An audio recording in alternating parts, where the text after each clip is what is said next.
And this question is really good too. And you wrote this. Aw, my dad has remarried quickly after my mother's death. I'm happy that he's happy, but there's a part of me that feels betrayed. We can get that. And he's so quickly, how can he move on after my mom so quick? I don't want anything to do with the wife. He can't understand why. We have seen this story over and over and over again. Something just that we have had personal experience with. When a man loses a wife, he usually remarries very quickly afterwards. The woman, sometimes they're like, I'm free. No, they're not. They take their time. I mean, they're not in a rush to get remarried. I don't know what the psychology of that is or if it's scriptural, but there is an aspect of moving too quickly and it hurts people. There's also an aspect of they're alone and they're feeling alone and they want a companion. They want somebody to help them. So this one particular pastor that we helped after he lost his wife and his church, and we supported him and prayed for him. We had him on our staff for a while. He got remarried very quickly, and the kids did not approve. And it was a constant source of strife and division. Years later, I mean, this woman that he married took care of him, was a companion to him, was a good woman, a loving woman, and cared for him and honored him till his very last breath.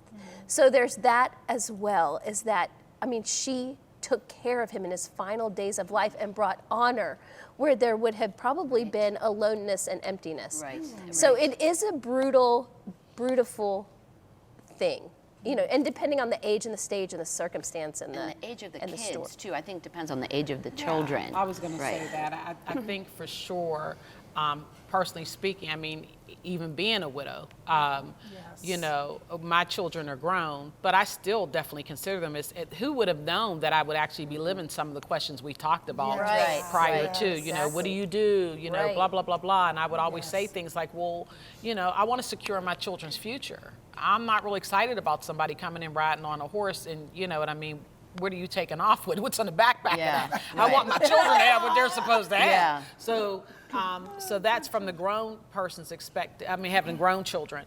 But however, when you have children, one thing I can tell you about grief is, if I drew you a picture of grief, it would just look like a bunch of scribble. Because you're all over the place, you're up, you're down.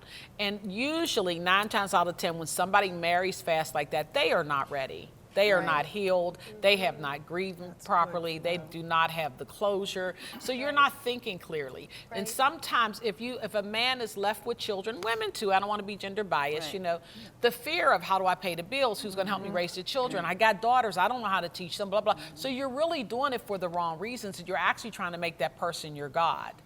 And so you have to be sensitive to also, because even in my situation, I grieve because it was a different relationship. I grieved my husband, my children grieved their father. If they were younger, they don't even know where to file that at yet. Then you bring somebody else in, and I'm not saying that you don't have a right to continue your life, but they are still very much so a part of your life. They are, from this, it sounds like they're young.